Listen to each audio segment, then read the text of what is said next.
A continuación vamos a ver algunos de los factores de riesgo que propician la aparición o que pueden propiciar la aparición de algún trastorno de conducta alimentaria. Por ejemplo, la dieta está considerada como un factor de riesgo para que las mujeres jóvenes desarrollen anorexia nerviosa y bulimia nerviosa. Hay que tener en cuenta primero que nada de que este tipo de trastornos aparece más en mujeres que en hombres.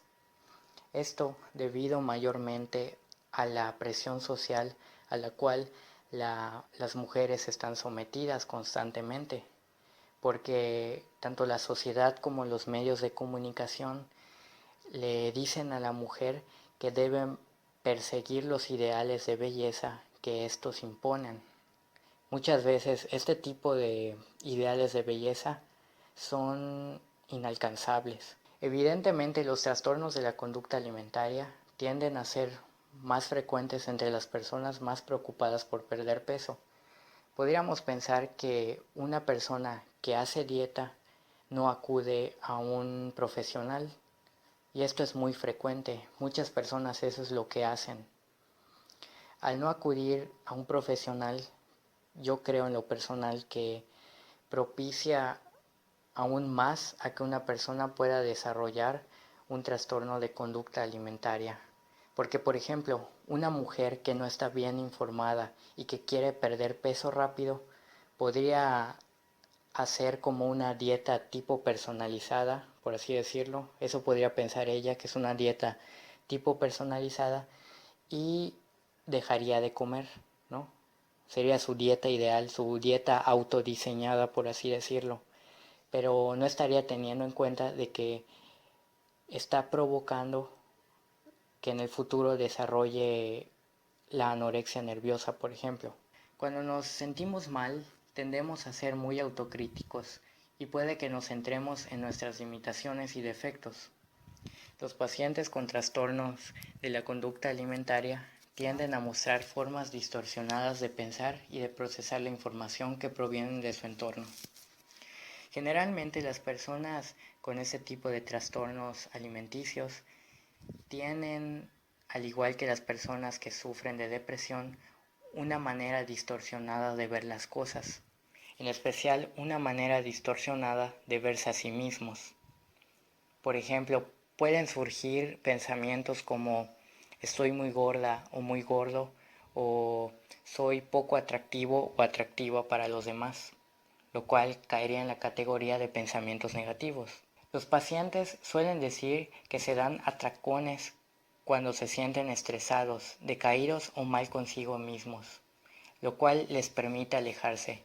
Es muy interesante este punto porque según lo que dice el libro, los pacientes dicen que comen para mitigar los pensamientos negativos, ¿no? Porque fisiológicamente sabemos que nos da cierto placer el consumir alimentos. Eso está comprobado hasta neurológicamente.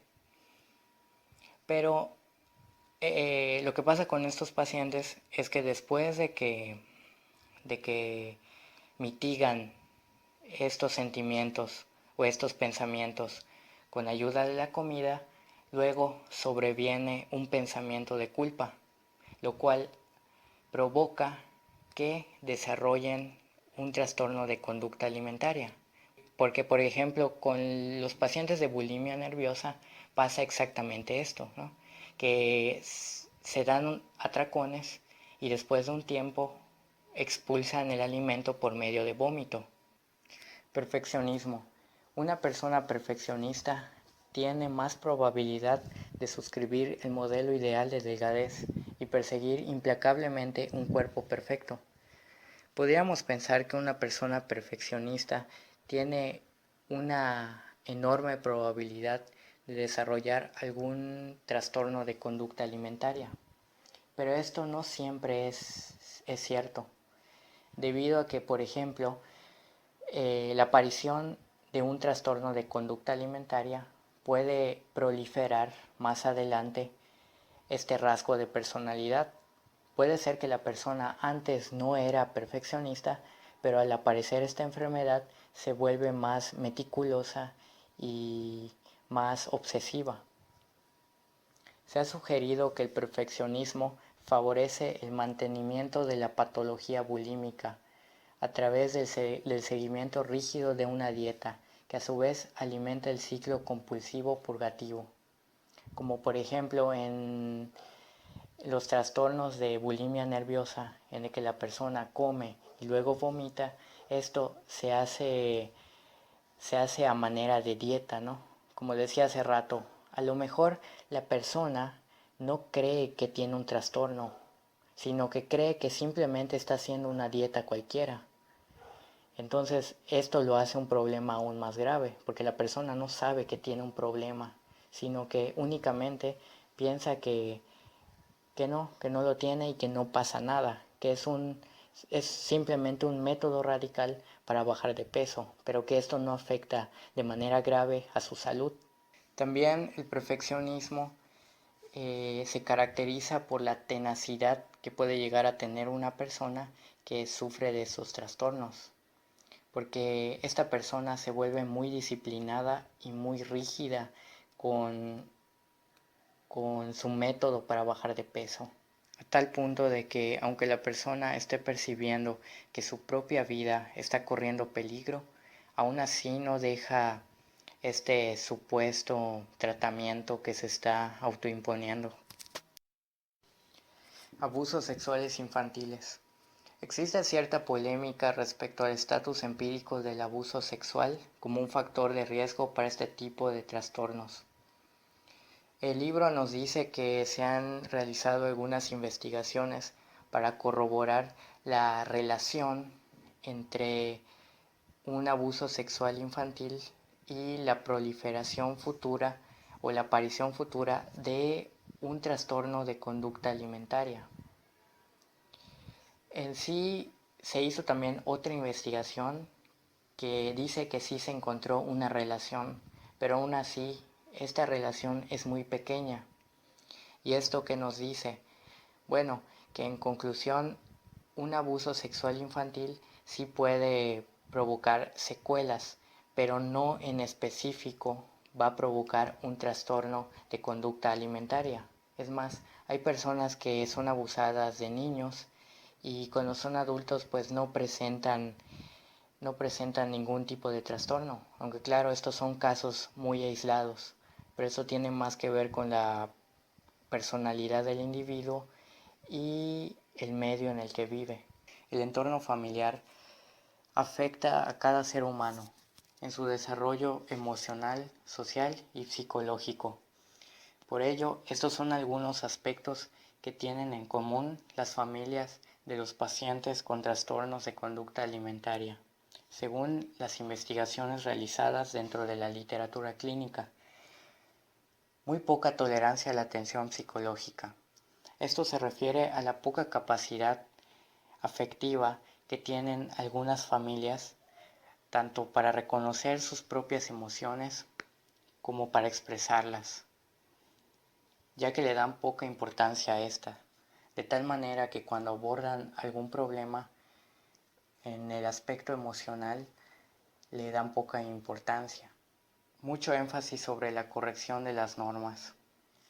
Esto quiere decir que generalmente estas familias tienen un estilo autoritario para criar a los hijos, de tal manera que creando un estilo autoritario, crean en el hijo o en el joven una sensación de inseguridad, lo cual más adelante se va reflejado cuando padece de este trastorno de conducta alimentaria. Una excesiva directividad por parte de los padres, junto a un sutil rechazo de los esfuerzos por actuar de manera autónoma. Esto hace referencia a que los padres evitan que el joven tome decisiones por sí mismo. Podría ser que de manera superficial el concepto de autonomía y de independencia lo tomen como algo positivo, sin embargo, con sus acciones de imponerse ante las decisiones de los hijos, Pues le están dando a entender al hijo que no es apto para tomar decisiones por sí mismo, lo cual crea todavía más una sensación de inseguridad y también lo aleja de que pueda obtener una, una propia personalidad. Pocas capacidades para la resolución de conflictos.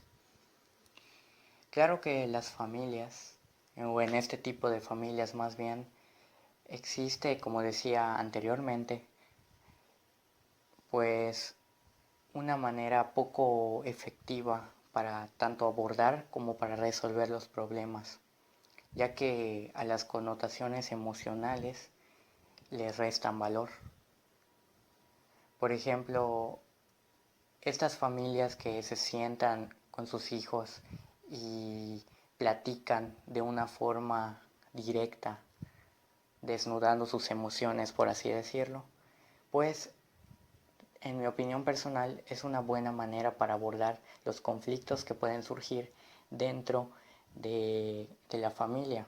E incluso esta poca capacidad para resolver los problemas por parte de la familia hacen que la persona con este tipo de trastornos tenga cierta desconfianza.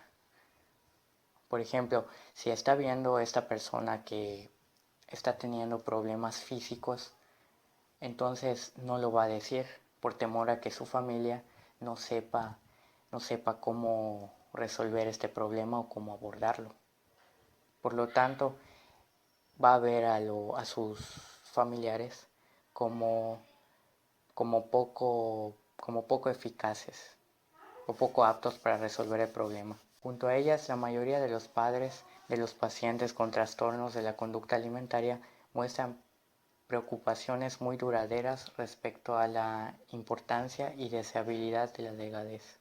Esto quiere decir que en este tipo de familias siempre le dan una importancia a la delgadez, como bien dice el texto, al bienestar físico. Podríamos pensar que son estas familias que van al gimnasio, ¿no? Que hacen ejercicio todo el tiempo. Entonces, si ven que uno de sus hijos o familiares no están, no están del todo bien físicamente, por así decirlo, o sea, en otras palabras, que no tienen un buen cuerpo o tienen demasiada masa muscular, por no decir obesidad, entonces los empiezan a criticar constantemente. Y esto obviamente afecta a la persona y lo hace más susceptible a que desarrolle algún tipo de trastorno de conducta alimentaria. Aquí encontramos algunas características en común que tienen los familiares de los pacientes con bulimia y con anorexia nerviosa, como el hecho de que también hicieran dieta otros miembros de la familia y la presencia habitual de comentarios críticos por parte de estos. Creo que es muy común que cuando las familias se sientan a la mesa, por ejemplo en este estado, comienzan las críticas enseguida de ¿por qué estás tan gorda? O antes no estabas así, antes estabas más delgado o delgada, no comas tanto, o de veras te vas a comer otro plato. Entonces, muchas veces lo pueden decir incluso a manera de broma, pero esto realmente afecta en el autoestima de la persona a la que a la que se le está diciendo y lo hace, por supuesto, una vez más susceptible a que desarrolle un trastorno de conducta alimentaria, porque directamente se está atacando a su autoestima y entonces por ende va a tener un autoconcepto malo de sí mismo. Podemos pensar que va a intentar, que podría intentar más bien mejorarlo por medio de una dieta, que si no se maneja bien puede convertirse más adelante en un trastorno de conducta alimentaria. Así que hay que tener mucho cuidado con estos comentarios.